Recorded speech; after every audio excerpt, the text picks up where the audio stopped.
अल्हम्दुलिल्लाह अल्हम्दुलिल्लाह रब्बिल आलमीन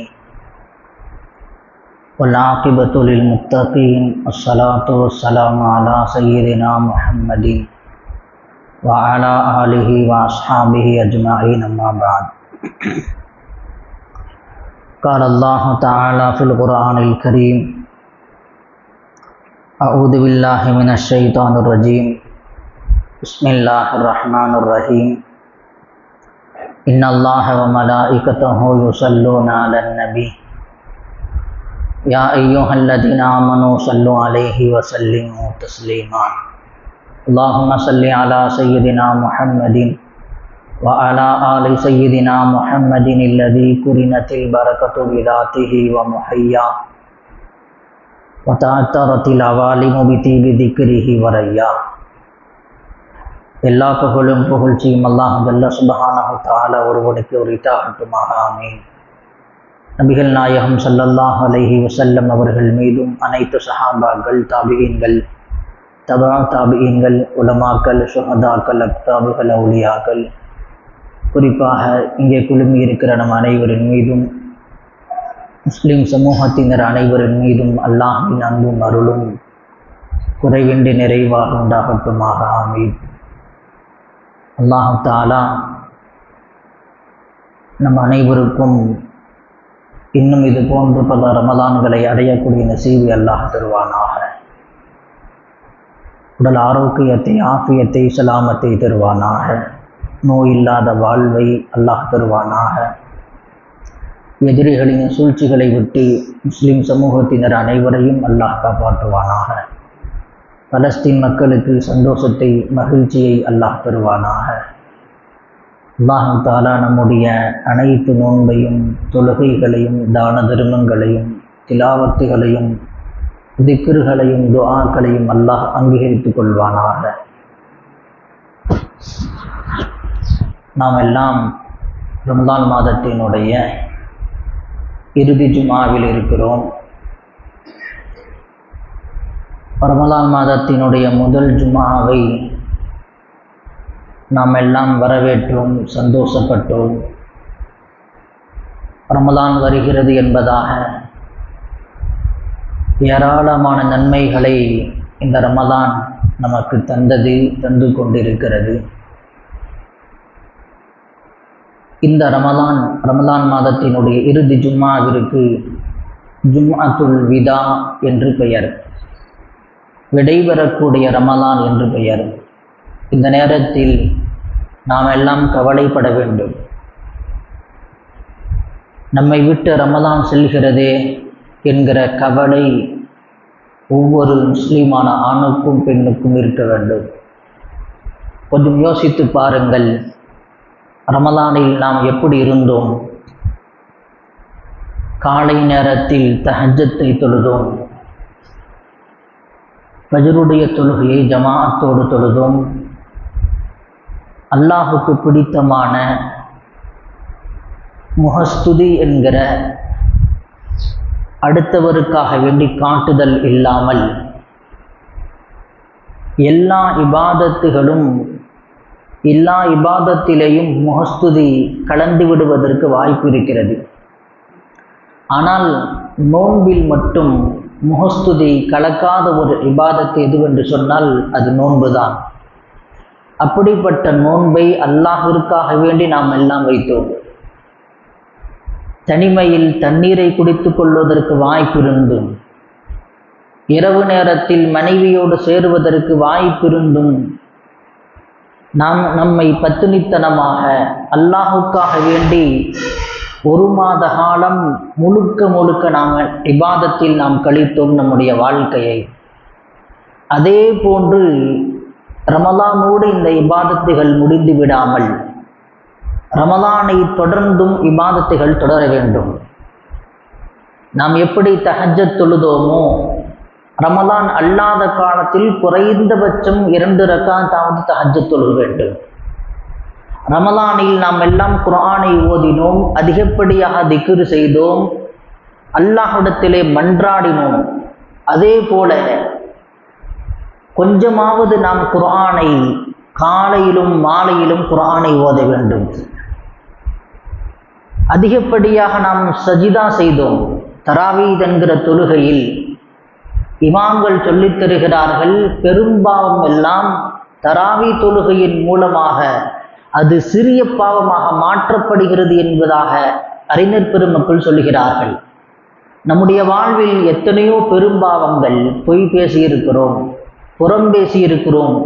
இப்படிப்பட்ட பெரும்பாவங்கள் எல்லாம் தராவி என்கிற உன்னதமான இபாதத்தை அல்லாஹ் நமக்கு கொடுத்து அதை செய்ய வைத்து நம்முடைய பாவங்களை சிறிய பாவங்களாக ஆக்கி அதை மன்னிப்பதற்கு ஒரு சூழ்நிலை அல்லாஹ் ஏற்படுத்தி கொடுத்தார். அதிகமாக நாம் சஜிதா செய்தோம். அதே போல ரமலான் முடிந்ததற்கு பிறகு கூடுதலாக ஒரு 2 ரக்காத்தாவது அல்லாஹுக்கு நன்றி செலுத்தும் விதமாக நாம் தொழ வேண்டும். ரமலானை தந்ததற்காக, உடல் ஆரோக்கியத்தை கொடுத்ததற்காக, தராவி தொழுததற்காக வேண்டி கூடுதலாக நாம் 2 ரக்காத்தாவது சஜிதா செய்ய வேண்டும். ஏனென்று சொன்னால் சஜிதா தான் அல்லாஹுவினுடைய மிகவும் நெருக்கத்தை பெற்றுத்தரக்கூடிய ஒரு உன்னதமான இபாதத் சஜிதா. அல்லாஹ் திருக்குர்ஆனில் சொல்லுகிறான், வஸ்ஜுத் வக்தரிப், சஜிதா செய்யுங்கள், அல்லாஹ்வை நெருங்கிக் கொள்ளுங்கள் என்பதாக அல்லாஹ் திருக்குர்ஆனில் சொல்லுகிறான். எனவே நாம் அந்த அடிப்படையில் நாம் தொழுது தொழுது தொழுது சஜிதா செய்து அல்லாஹ்வுடைய நெருக்கத்தை நாம் பெற்றிருக்கிறோம். அந்த நெருக்கம் அது தூரமாகிவிடக்கூடாது. அந்த நெருக்கத்தோடு அல்லாஹ்வுடைய தொடர்போடு நாம் இருக்க வேண்டும் என்று சொன்னால் நாம் எப்படி ரமலானில் நஃபிலான வணக்கத்தை விடாமல் செய்தோமோ, தொழுகையிலே ஒரு அக்கறையை நாம் செலுத்தினோமோ, அந்த அக்கறை மீண்டும் தொடர வேண்டும். ரமலானிற்கு பிறகும் நஃபிலான இபாதத்துகளில், தஸ்பீஹாத்துகளில், திக்ருகளில், குர்ஆன் ஓதுவதில் அந்த அக்கறையும் ஆர்வமும் நமக்கு இருக்க வேண்டும். ஒரு நபர் வீட்டிற்கு வருகிறார், வெளிநாட்டிற்கு செல்கிறார் என்று சொன்னால், வெளிநாட்டிலே சென்று சம்பாதிக்கிறார். 1 மாத காலம் விடுமுறைக்காக வேண்டி வந்திருக்கிறார் என்று சொன்னால், 1 மாத காலம் முடிந்துவிட்டு மீண்டும் வெளிநாடுகளுக்கு செல்கிற போது வீட்டில் உள்ளவங்க எல்லாம் கவலைப்படுவாங்க. அம்மா கவலைப்படுவாங்க, மனைவி கவலைப்படுவாங்க, என்னுடைய கணவர் எப்பொழுது வருவார், இப்பொழுது போயிட்டா எப்போ வருவார்னு சொல்ல முடியாது. அதே போல்தான் ரமலான் நம்மை விட்டு செல்ல இருக்கிறது. இன்னும் 2-3 நாட்களில் மீண்டும் இந்த ரமலான் கிடைக்குமா என்கிற கவலை ஒவ்வொரு நபருக்கும் வர வேண்டும். ஆதங்கம் ஏற்பட வேண்டும். நம்மை விட்டு ரமலான் செல்கிறதே, இந்த ரமலான் மீண்டும் நமக்கு கிடைக்குமா கிடைக்காதா என்று தெரியாது. அல்லாஹ்விடத்திலே மன்றாட வேண்டும், யா அல்லாஹ் மீண்டும் மீண்டும் எங்களுக்கு ரமலானை கொடு என்று அல்லாஹ்விடத்திலே துஆ கேட்க வேண்டும். அல்லாஹ் ஜல்ல சுப்ஹானஹு தஆலா நமக்கு எப்படிப்பட்ட ஒரு வாய்ப்பை கொடுத்திருந்தான். இந்த ரமலானில் அதிகமாக தான தர்மம் செய்தோம். ரமலான் ஸல்லல்லாஹு அலைஹி வஸல்லம் சொன்னார்கள் அல்லவா, அஸ்ஸஹிய்யு ஹபீபுல்லாஹ், கொடைவள்ளல் அல்லாஹ்வின் பிரியத்திற்குரியவர் என்று நபி ஸல்லல்லாஹு அலைஹி வஸல்லம் சொன்னார்கள். வலவ் கான ஃபாசிகன், அவர் பாவியாக இருந்தாலும் தர்மம் செய்வதன் மூலமாக அல்லாஹ்வினுடைய நெருக்கத்தை பெறுகிறார் என்பதாக நபிகள் நாயகம் ஸல்லல்லாஹு அலைஹி வஸல்லம் சொன்னார்கள். அல்லாஹ்வின் பிரியத்தை பெறுகிறார் என்று சொன்னார்கள். ரமலானில் நாம் எப்படி தான தர்மம் வழங்கினோமோ, இயலாதவர்களுக்கு இல்லாதவர்களுக்கு கொடுத்தோமோ, அதே போன்று ரமலான் அல்லாத காலத்திலேயும் தொடர வேண்டும்.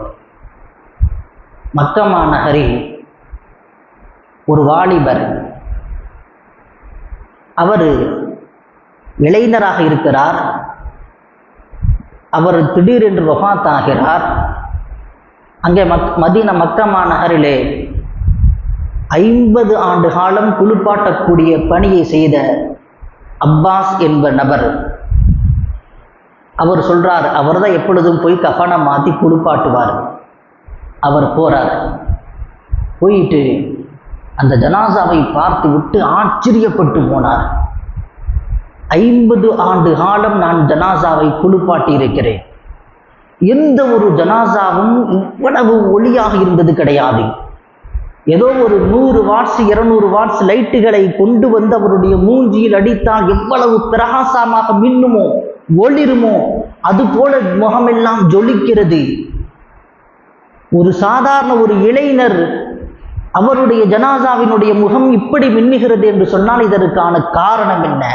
அந்த காரணத்தை தெரிந்து கொள்வதற்கு அந்த நபர் ஆசைப்படுகிறார். இவங்க வீட்டில் யார் இருக்கா, நான் இவங்களை சந்தித்து பேசணும்.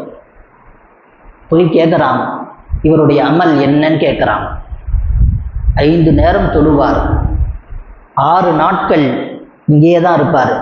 ஒரே ஒரு நாள் வாரத்தில் ஒரு நாட்கள் இவருடைய ஊர் கிராமத்தில் இருக்கிறது, மக்காவுக்கு வெளியே இருக்கிறது.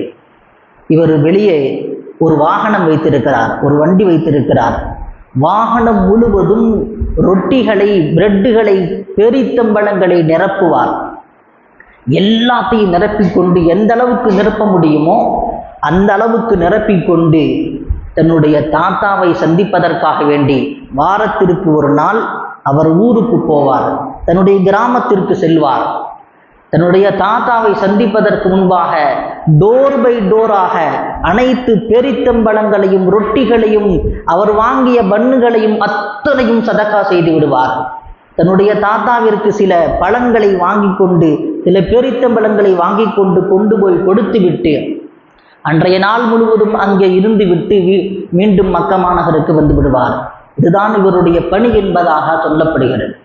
அல்லாஹு தாலா சதக்காவின் மூலமாக, தான தர்மத்தின் மூலமாக அல்லாஹ் எப்படி மாற்றி இருக்கிறான் பாருங்கள். அவர் சொல்லுகிறார், 50 ஆண்டு காலம் நான் ஏராளமான ஜனாசாவை குளிப்பாட்டி இருக்கிறேன். எவ்வளவு அறிஞர் பெருமக்களை, முஹத்தீசுகளை எல்லாம் நான் குளிப்பாட்டி இருக்கிறேன். இவ்வளவு ஒளிவட்டமாக இருந்தது கிடையாது என்பதாக சொல்லுகிறார். ஒரு தான தர்மம் அல்லாஹுக்கு பிடித்தமான அமல். அஸ்ஸஹியு ஹபீபுல்லா வலவுக்கான பாசிகன், அவர் பாவியாக இருந்தாலும் அல்லாஹ்வினுடைய பிரியத்திற்குரியவர் என்பதாக நபி அவங்க சொன்னார். நாம் எப்படி ரமலானில் தான தர்மம் செய்தோமோ அந்த தர்மம் தொடர வேண்டும். அந்த தர்மம் அந்த ரமலானோடு நிறுத்தி கொள்ளாமல் அது தொடர்ந்து அந்த தான தர்மங்கள் தொடர வேண்டும். அது மட்டுமல்ல, நாம் குர்ஆனோடு நம்முடைய வாழ்க்கையை கழித்திருக்கிறோம். குர்ஆனுடைய சிறப்புகள் குறித்து நேற்றைய தினம் பேசினோம். ஏராளமான சிறப்புகள் குர்ஆனிற்கு இருக்கிறது. நபிகள் நாயகம் ஸல்லல்லாஹு அலைஹி வஸல்லம் சொன்னார்கள், யார் ஒருவர் குர்ஆனை 3 விஷயத்தை யார் செய்கிறாரோ அவருக்கு சளி பிடிக்காதுன்னாங்க. மனப்பாட சக்தி அதிகரிக்கும் என்று சொன்னார்கள். இன்றைக்கு உலகத்தில் மிகப்பெரிய நோயாக கருதுவது சளிதான். ஸல்லல்லாஹு அலைஹி வஸல்லம் சொன்னார்கள், 3 விஷயத்தை நீங்கள் செய்தால் உங்களுக்கு சளியின் தொந்தரவு இருக்காது என்பதாக சொன்னாங்க. மிஸ்வாக் செய்வது, நோன்பு வைப்பது, திருக்குர்ஆனை ஓதுவது. ஸல்லல்லாஹு அலைஹி வஸல்லம் சொன்னாங்க, இந்த 3 பாக்கியம் நமக்கு ரமலானில் கிடைத்தது. நோன்பு வைத்தோம், திருக்குர்ஆனை ஓதினோம், ஒழு செய்கிற போதெல்லாம் மிஸ்வாக் செய்தோம். இது ரமலானோடு நின்று விடாமல் ஐயாமுல் பீல் என்று சொல்லப்படக்கூடிய மாதத்திற்கு 3 நாட்கள் நோன்பு வைப்பது, திங்கட்கிழமை நோன்பு வைப்பது, வியாழக்கிழமை நோன்பு வைப்பது, இப்படி நோன்பை தொடர வேண்டும். திருக்குர்ஆனை நாம் ஓத வேண்டும். திருக்குர்ஆன் ஓதுவதின் மூலமாக அல்லாஹ் தஆலா ஞாபக சக்தி அதிகரிக்கிறான். பொதுவாகவே இயற்கையாகவே வயோதிகம் ஏற்பட்டால் மறதி ஏற்படும். எல்லாத்துக்குமே, அது ஆண்களாக இருந்தாலும் சரி, பெண்களாக இருந்தாலும் வயோதிகம் வருகிற போது மறதி இயற்கையாக ஏற்படும். ஆனால் அறிஞர் பெருமக்களுக்கு, குர்ஆனோடு தொடர்புள்ளவர்களுக்கு, குர்ஆனை தினசரி ஓதக்கூடியவர்களுக்கு இது போன்ற மறதி எப்பொழுதும் ஏற்பட்டதே கிடையாது. எவ்வளவு நாட்கள் நீங்கள் பல வருடங்கள் கழித்து போனாலும் அறிஞர் பெருமக்கள், ஆசிரியர்கள் பேரச் சொல்லி கூப்பிடுவார்கள். நம்முடைய நினைவு ஞாபகத்தில் இருக்கும். குர்ஆனோடு தொடர்பு வைப்பதின் காரணமாக அவர்களுக்கு அல்லாஹ் தஆலா நினைவாற்றலை குறைப்பதில்லை. எனவே அப்படிப்பட்ட நினைவாற்றல் நமக்கு கிடைக்க வேண்டும் என்று சொன்னால், உடல் ஆரோக்கியம் கிடைக்க வேண்டும் என்று சொன்னால் திருக்குர்ஆனை நாம் ஓத வேண்டும். ரமலானில் நாம் எவ்வளவு உபதேசங்களை நாம் கேட்டிருக்கிறோம். அதே போன்று நாம் உபதேசங்களை நாம் ஆர்வத்தோடு கேட்க வேண்டும். ஒவ்வொரு வாரமும் ஜும்மாவிற்கு முன்கூட்டியே வர வேண்டும். உபதேசம்தான் நம்முடைய வாழ்க்கையில் திருப்பு முனையாக அமையும். உபதேசங்களை கேட்கணும். உபதேசங்களை நாம் ஒவ்வொரு நபரும் ஜும்மாவினுடைய அவ்வள் பக்தில் உள்ள வந்துடணும். ஒரு வார்த்தை நம்முடைய வாழ்க்கையை மாற்றி அமைத்து விடும். இமாம் அஹ்மத் இப்னு ஹம்பல் ரஹ்மத்துல்லாஹி அலைஹி அவர்கள் குர்ஆனுடைய விஷயத்திலே பிடிவாதமாக இருந்தாங்க. குர்ஆன் மஹ்லூக்குன்னு சொல்லி குர்ஆனுடைய விஷயத்தில் ஷரீஅத்திற்கு மாற்றமாக ஒரு தீர்ப்பை வழங்க வேண்டும் என்று அரசாங்கம் சொல்லுகிற போது ஷரியத் முறைப்படிதான் நான் தீர்ப்பு செய்வேன் என்று இமாம் அஹ்மது இப்னு ஹம்பல் ரஹ்மத்துல்லாஹி அலைஹி அவர் பிடிவாதமாக இருந்தாங்க. சிறைச்சாலையில் கொண்டு போய் போட்டாங்க. பலவிதமான சிரமங்களுக்கு உள்ளாக்கினாங்க. முசாஃபிர் போன்று ஒரு நபர் வந்தார்.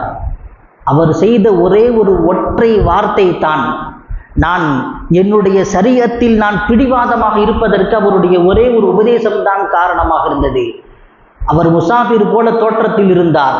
என்னிடத்திலே வந்து சொன்னார், இமாம் அவர்களே, இந்த அடியை கொண்டு நீங்கள் மயங்கி விடாதீர்கள், நீங்கள் மாறிவிடாதீர்கள்.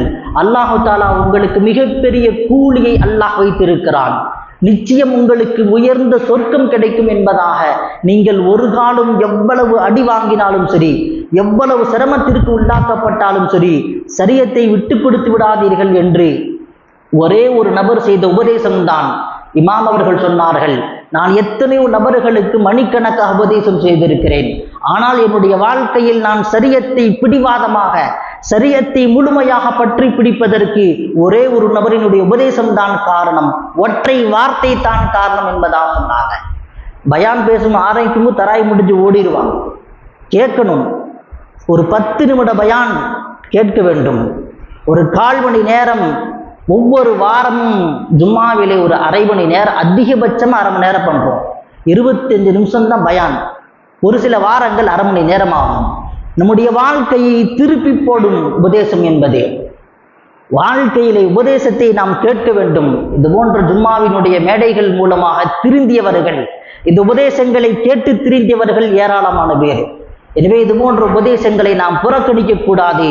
இதில் ஏராளமான பிரயோஜனங்களை அல்லாஹ் வைத்திருக்கிறார். இந்த ரமலான் நமக்கு எப்படியெல்லாம் நம்மை மகத்துவமிக்கவர்களாக மாற்றி இருக்கிறது. ஏத்திகாஃப், பல நபர்கள் இளைஞர்கள்லாம் ஏத்திகாஃப், 1 நாள் ஏத்திகாஃப், 2 நாள் ஏத்திகாஃப் இருந்திருக்கிறார். அல்லாஹோடு தனிமையில் இருக்கக்கூடிய மிக உன்னதமான பாக்கியம் ரமலான் நமக்கு பெற்று தந்திருக்கிறது. அதே போன்று ரமலான் அல்லாத காலத்திலேயும் அல்லாஹோடு தனிமையில் பேச வேண்டும். தஹஜ்ஜத்துடைய நேரத்தில், இரவுடைய நேரத்தில் இஸ்திக்ஃபார் செய்வதின் மூலமாக, குர்ஆன் ஓதுவதின் மூலமாக, தொழுவதின் மூலமாக நாம் அல்லாஹ்விடத்தில் தனிமையில் பேச வேண்டும். பல இறைநேசர்கள் பேசியிருக்கிறாங்க. இப்படி இறைநேசர்கள் செஞ்சிருக்கிறாங்க, அல்லாஹோடு தனிமையில் பேசியிருக்கிறார்கள். எத்தனை துஆக்கள் நாம் கேட்டிருக்கிறோம், அல்லாஹ் கபூலாகி இருக்கிறான். அதே துஆ தொடர வேண்டும். ஸல்லல்லாஹு அலைஹி வஸல்லம் சொன்னாங்க, யார் ஒருவர் அல்லாஹ்விடத்திலே கையேந்தி துஆ கேட்கிறாரோ அல்லாஹ் வெட்கமுள்ளவன். இன்ன ரப்பக்கும் ஹய்யுன் கரீமுன், உங்களுடைய இறைவன் வெட்கமுடையவன், சங்கையானவன். உங்களுடைய கரங்களை வெறுங்கரமாக திருப்பி அனுப்ப மாட்டான். இஃப்தாருடைய நேரத்தில், தஹஜ்ஜுடைய நேரத்தில், நோன்பாளையினுடைய துஆ நோன்பு திறக்கும் வரைக்கும் கபூலாகும் என்று சொன்னார்கள். எத்தனை நபர் என்னோடு ஸ்கூலில் படித்த நபர், ஆச்சரியமாக இருக்கிறது. இன்றைக்கு ஐடி துறையில் வேலை செய்கிறார். நீண்ட நேரம் துஆ செய்கிறார். நீண்ட நேரம் ஒவ்வொரு வக்திற்கும் வருகிற போது ஆச்சரியமாக இருக்கிறது. தொழுகைக்கு முன்னும் சரி, தொழுகைக்கு பின்னும் சரி, மிக நீண்ட நேரம் துஆ செய்கிறார். நாம் இப்படி அல்லாஹ்விடத்திலே நம்முடைய கோரிக்கைகளை வைக்க வேண்டும். ரமலான் எப்படிப்பட்ட பாக்கியங்களை எல்லாம் தந்திருக்கிறது. இந்த பாக்கியங்கள் இந்த ரமலானோடு நிறுத்தி கொள்ளாமல் இது தொடர வேண்டும். ரமலான் விடை பெறுகிறது என்கிற கவலை வர வேண்டும். இந்த ரமலான் எவ்வளவோ பாக்கியங்களை எடுத்து செல்ல இருக்கிறது. எவ்வளவோ பாக்கியங்களை ஹஜ்ரத் நபிகள் ஸல்லல்லாஹு அலைஹி வஸல்லம் அவர்கள் வஃபாத்தான போது எல்லாம் அழுதாங்க. ஃபாத்திமா ரலியல்லாஹு கேட்டாங்க, எப்படி நபியின் மீது உங்களால் மண்ணை போட முடிந்தது? எப்படி போட முடிந்தது? எல்லாம் அவர் ஜீரணிக்க முடியாமல் திகைத்து கொண்டிருந்த நேரத்தில் நபி ஸல்லல்லாஹு அலைஹி வஸல்லம் அவர்களினுடைய தாயாக இருக்கக்கூடிய உம்மு ஐமன் ரலியல்லாஹு அழுதுகிட்டே இருந்தாங்க. ரொம்ப அவர்கள் கவலையில் இருந்துகிட்டே இருந்தாங்க. அபூபக்கர் ரலியல்லாஹு அன்ஹு, உமர் ரலியல்லாஹு அன்ஹு, நபி ஸல்லல்லாஹு அலைஹி வஸல்லம் 3 பேரும் தான் போய் சந்திப்பாங்க. உம்மு ஐமன் ரலியல்லாஹு அவர்களை ஹயாத்தா இருக்கும்போது, நபி அவர்கள் ஹயாத்தாக இருக்கும்போது அவங்கள போய் சந்திப்பாங்க. நபியினுடைய வஃபாத்திற்கு பிறகு இது போன்ற செய்தியை கேள்விப்படுறாங்க, அழுதுகிட்டே இருக்கிறாங்க. அவர்களை ஆறுதல் சொல்ல வேண்டும் சொல்லி அபூபக்கர் ரலியல்லாஹு அவர்களும் உமர் ரலியல்லாஹு போறாங்க. போன போது சொன்னாங்க, நபி மட்டும்தான் வஃபாத்தாகி விட்டார்கள் என்று நினைத்து கொண்டீர்களா? மலக்குகளினுடைய தொடர்பு நபியோடு துண்டித்து விட்டது, வஹி நின்று விட்டது. ரஹ்மத்துடைய மலக்குகள் நம்மை எப்படி நபி ஸல்லல்லாஹு அலைஹி வஸல்லம் அவர்களுக்கு சிறப்பாக வருகை தந்த, கூடுதலாக வருகை தந்த மலக்குகள் இனி மீண்டும் இந்த உலகத்திற்கு வரமாட்டார்கள். அபூபக்கர் ரலியல்லாஹு போய் ஆறுதல் சொன்ன போனவங்க தேம்பி தேம்பி அழுதாங்க. அது போன்றுதான் இந்த ரமலான் எல்லா வாக்கியங்களையும் எடுத்து செல்கிறது. எனவே நாம் கவலைப்பட வேண்டும், வருத்தப்பட வேண்டும். இந்த நேரத்தில் நாம் சந்தோஷமாக நாம் புத்தாடை வாங்கி கொண்டு சந்தோஷம் இருக்க வேண்டும் தான், அது அளவு மீறி போய்விடக்கூடாது. ஒரு பக்கம் பலஸ்தீன் மக்கள் எவ்வளவு துன்பத்தில் கஷ்டப்பட்டு கொண்டிருக்கிறார்கள், அவர்களுக்காக வேண்டி பிரார்த்தனை செய்வது, துஆ செய்வது. இந்த நேரத்தில் நாம் கவலையுடைய நேரம், கவலைப்படக்கூடிய நேரம். நாம் அல்லாஹ்விடத்திலே நம்முடைய துஆக்கள் எல்லாம், நம்முடைய நோன்பு கபூலானதா, நம்முடைய துஆ தொழுகை ஏற்றுக்கொள்ளப்பட்டதா எதுவும் தெரியாது. ஆனால் இபாதத் செய்திருக்கிறோம். அல்லாஹ்விடத்திலே கபூலியத்தை கேட்க வேண்டும். இறுதி நேரம் தான் மிக முக்கியமான நேரம். நபிகள் நாயகம் ஸல்லல்லாஹு அலைஹி வஸல்லம் சொன்னார்கள், இன்னமல் அஅமாலு பில் ஹவாத்திம், அமல்கள் அத்துணையும் முடிவை கொண்டுதான். இந்த உலகம் படைக்கப்பட்டது ஞாயிற்றுக்கிழமை. அல்லாஹு தஆலா இந்த வானத்தையும் பூமியையும் படைக்க துவங்கினான். வெள்ளிக்கிழமை அல்லாஹ் எல்லா படைப்புகளையும் படைத்து முடித்தான். வெள்ளிக்கிழமை மிகவும் சிறப்பிற்குரிய நாளாக, இபாதத்திற்குரிய நாளாக, ஈது பெருநாளாக நாம் எல்லாம் இன்றைக்கு கொண்டாடி கொண்டிருக்கிறோம், இபாதத்தில் கழிக்கிறோம். இறுதி நாள் தான் மிக முக்கியம். ஆரம்பிக்கிறது எப்படிங்கிறது முக்கியம் கிடையாது. யூதர்கள், நசாராக்கள், கிறிஸ்தவர்கள், காபிர்கள் எல்லாம் ஆரம்பத்தில் கொண்டாட்டமாக செய்வார்கள். அல்லாஹ் ஆரம்பத்தை பார்ப்பது கிடையாது. இன்னமல் அஅமாலு பில் ஹவாத்திம், முடிவை கொண்டுதான். ஸல்லல்லாஹு அலைஹி வஸல்லம் சொன்னார்கள், சில நபர்கள் இபாதத் செய்து கொண்டே இருப்பார்கள், சுவனத்திற்கும் அவருக்கும் ஒரு ஜான் தான் இருக்கும், ஏதாவது ஒரு பாவத்தை செய்து நரகத்திற்கு போய் விடுவார்கள் என்று சொன்னார்கள். சில நபர்கள் நரகத்திற்குரிய அமலை செய்து கொண்டே இருப்பார்கள், நரகத்திற்கும் அவருக்கும் ஒரு ஜான் தான் இருக்கும், ஏதாவது ஒரு அமலை அல்லாஹ் அவரை செய்ய வைத்து அவரை சொர்க்கத்திற்கு அனுப்பிவிடுவான். யாருடைய முடிவும் தெரியாது. நம்முடைய முடிவு எப்படிப்பட்டது, எந்த நிலைமையில் அல்லாஹ் வைத்திருக்கிறான் தெரியாது. நாம இபாதத் செய்து இருக்கிறோம் என்ற பெருமை நமக்கு வந்துவிடக் கூடாது. நாம் நோன்பு வைத்து இருக்கிறோம், குர்ஆன் ஓதுகிறோம் என்கிற ஆணவம் வந்துவிடக் கூடாது. வலிமார்கள், இறைநேசர்கள் சொல்லித் தருகிறார்கள், நாம் எதை செய்து விட்டேன், அதை செய்து விட்டேன் என்கிற ஆணவத்தை விட இவ்வளவு பாவம் செய்திருக்கிறேனே என்று வருத்தப்படுவது சிறந்தது என்பதாக சொல்லித் தருகிறார்கள். நம்முடைய பாவத்தை நினைத்து நாம் வருத்தப்பட வேண்டுமே தவிர நம்முடைய இபாதத்துகளை நினைத்து நாம் சந்தோஷப்படக்கூடாது. நம்முடைய இபாதத்துகளை நினைத்து நாம் என்றைக்கும் சந்தோஷப்பட்டு விடக்கூடாது. நம்முடைய இபாதத்துகள் குறையுள்ளதுதான், அல்லாஹ்விடத்திலே மக்பூலானதா என்று யாருக்கும் தெரியாது. இந்த ரமலான் முடிந்து தொடர்ந்து 6 நோன்புகள் யார் வைக்கிறார்களோ, ஷவ்வால் மாதத்தினுடைய 6 நோன்புகளை யார் வைக்கிறாரோ, வருடம் முழுவதும் நோன்பு வைத்து நன்மை கிடைக்கும் என்பதாக பெருமானார் ஸல்லல்லாஹு அலைஹி வஸல்லம் சொன்னார்கள். எனவே நாம் எப்படி இந்த ரமலான் மாதத்தில் நோன்பு வைத்தோமோ, அதே போல ஷவ்வால் மாதத்தினுடைய ஈது பெருநாளுக்கு அடுத்த நாளிலிருந்து தொடர்ந்து 6 நாட்கள் நோன்பு வைத்தால் வருடம் முழுவதும் நோன்பு வைத்த நன்மையை அல்லாஹ் கொடுக்கிறான். எனவே ஆரோக்கியம் உள்ளவர்கள், திரகாதரம் உள்ளவர்கள் இந்த நோன்புகளை கடைபிடிப்பதற்கு அல்லாஹ் தஆலா தௌஃபீக் செய்வானாக. அது மட்டுமல்ல, இந்த நேரத்தில் நாம் முக்கியமான ஒரு அமலை நாம் நினைவுபடுத்த வேண்டும். ஸல்லல்லாஹு அலைஹி வஸல்லம் அவர்கள் ஜக்காத்துல் ஃபித்ர் என்கிற மிக உன்னதமான அமலை சொல்லிக் கொடுத்தார். ஈது பெருநாளுக்கு முன்பாக, ஈது தொழுகைக்கு முன்பாக ஜக்காத்துல் ஃபித்ரை கொடுத்து விட வேண்டும். சஹாபாக்கள் என்ன செஞ்சிருவாங்க, ரமலான் 1 கொடுக்க ஆரம்பிச்சிருவாங்க. அப்படி கொடுத்தா கூடுமா? கூடும். ஆனால் எப்படியாவது நாம் ஈது பெருநாட்களுக்கு முன்பாக இந்த ஜக்காத்துல் ஃபித்ரை கொடுத்து விட வேண்டும். வீட்டில் எத்தனை நபர் இருக்காங்க, அம்மா, அத்தா, நம்முடைய பிள்ளைகள், நம்முடைய மனைவி, வீட்டில் எத்தனை நபர்கள் இருக்கிறாரோ அத்தனை நபருக்கும் கணக்கு போட்டு கொடுக்கணும். ஃபித்ராவுடைய தொகை ஒரு நபருக்கு 90 ரூபா. 90 ரூபா தான் கொடுக்கணுமா?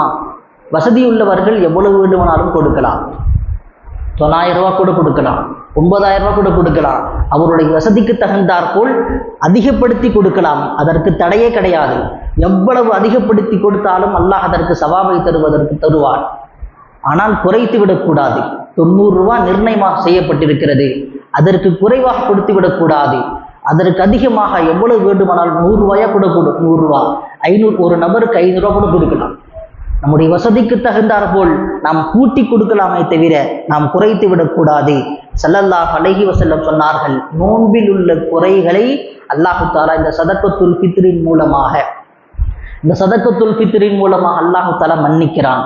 நோன்புல எத்தனையோ சில பேசக்கூடாத வார்த்தைகள் பேசியிருப்போம், பார்க்கக்கூடாத விஷயங்களை பார்த்திருப்போம், கேட்கக்கூடாத விஷயங்களை, பாவங்கள் நம்மை அறியாமல் கூட நடந்திருக்கலாம்.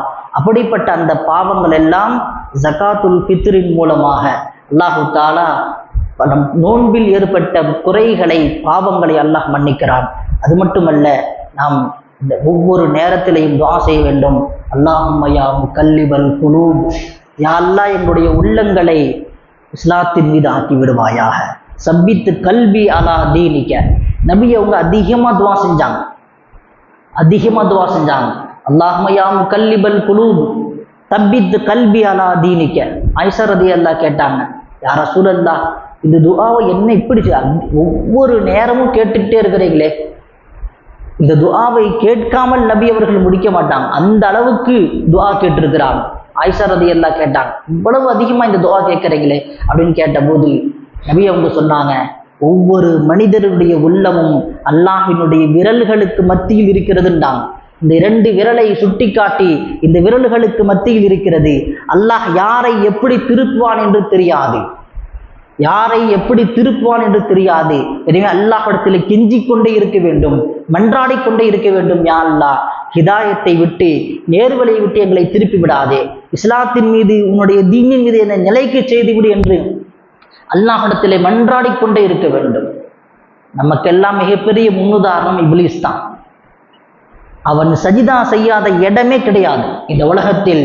அவன் சஜிதா செய்யாத மலக்குமார்களுக்கு பாடம் நடத்தியவன்.